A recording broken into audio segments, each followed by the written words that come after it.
Hello students of class 7. In our last class we have discussed about the chapter acid, bases and salt, and we have completed that chapter. So today we are going to talk about we will be discussing about a new chapter, and like when you are actually a baby, and then with time and with years you have grown up in your size, and then now you are a young boy, and at one time you will grow to an adulthood, and after that you will become old. So that is actually physical change, the changes which you can observe from outside, and there is no other changes which goes in. Of course, in case of a human being, there are lots of internal changes, but what happens here is that when you are talking about physical change, the outward appearance which changes, that is known as the physical change. And suppose you keep the food which has been cooked by your mother, and then you keep out in the open without refrigerating it, and then at one time within maybe during the summer days where the temperature is quite high, then what do you observe? You will observe that when you go near the food, then the food will become stale and you will get a foul smell, and that change is known as the chemical change. So today our topic of discussion will be physical and chemical change, and we will be discussing about that new chapter, and that we will be talking about what is actually the physical change and chemical change.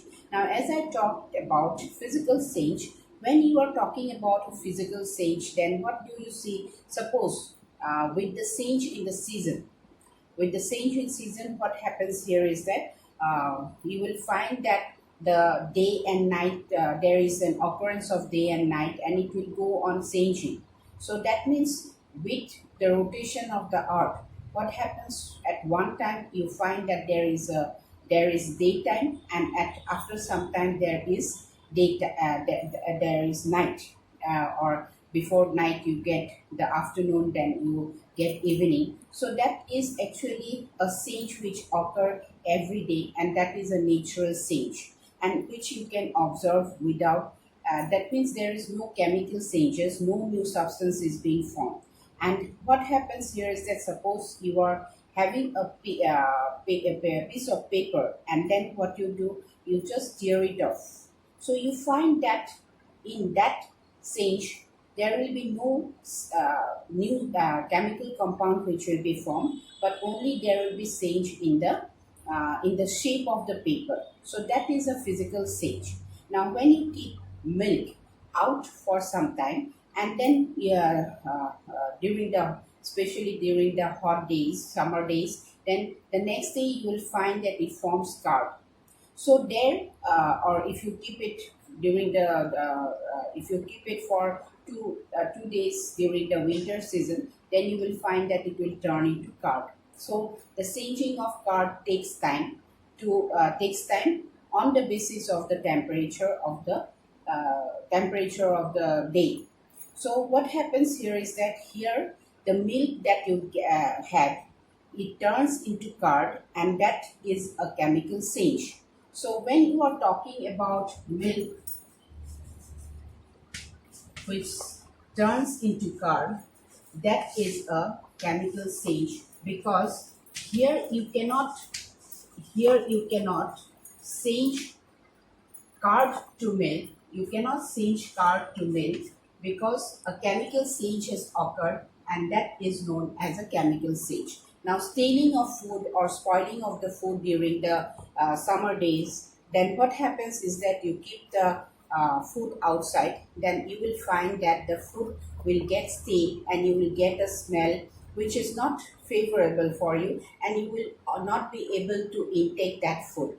So that is known as a chemical change. So when you are talking about physical and chemical change, that means what do we mean? That the physical changes are those changes which you can observe from outside, and there is no new substance which is being formed. Now you kick a football and it comes to you or you play with a ping pong ball, you throw it in the wall, then you again it comes back to you. That is a change which is temporary, and also it is a reversible change, right? So here no a new substance is being formed, and since no new substance is being formed, that is known as a chemical change. Now when you are talking about like the breathing of air and breathing of air, then what happens there?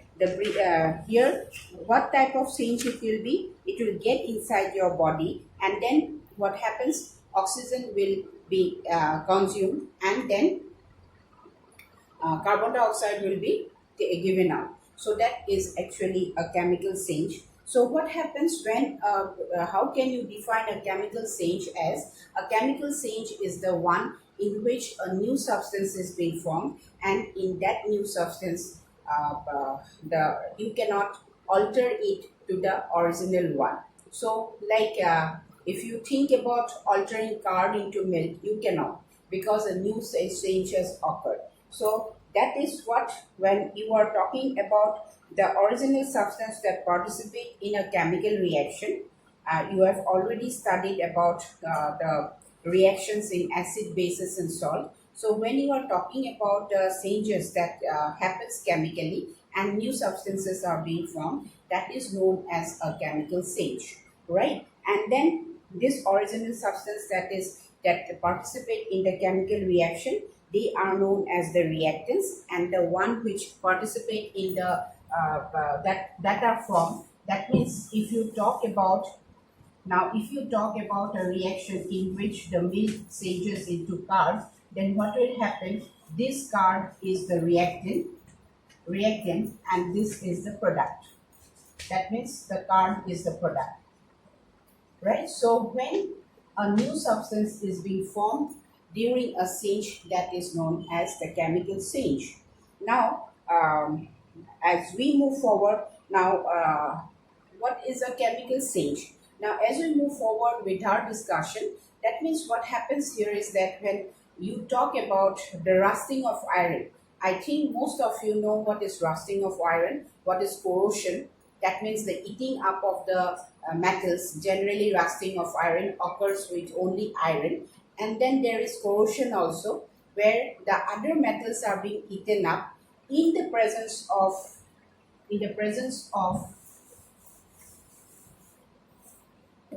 that is when we are talking about rusting of iron.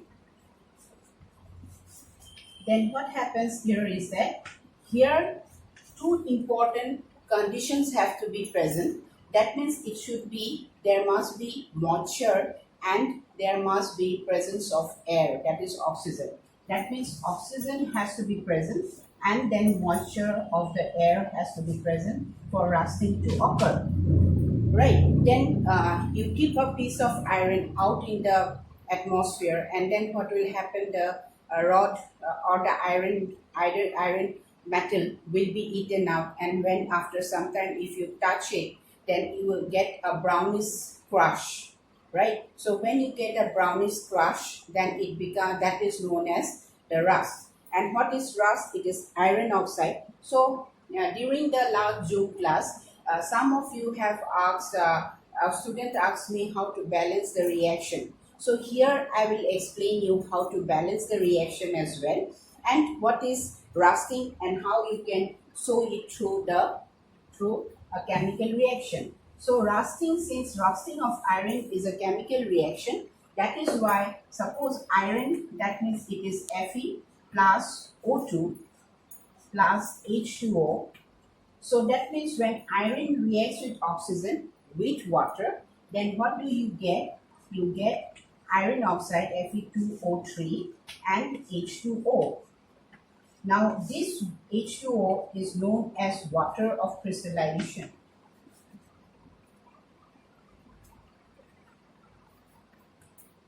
This is known as water of crystallization. So when after a formula, a dot is being given and the formula for the molecule of water is being written, then what happens is that is known as water of crystallization. Now suppose copper sulfate 5H2O. right? So that means here, if after decimal, it has been now when you have learned about salt, when you are talking about copper sulfate, then it contains 5H2O. Now, what is this 5H2O? As I told you, it is water of crystallization, and the number of the water of crystallization will be fixed. That means for copper sulfate, it will be 5H2O. It will never be 4H2O, it will never be 3H2O. So that is known as copper sulfate salt. And then when you are talking about iron oxide, so that is known as, this is known as iron oxide.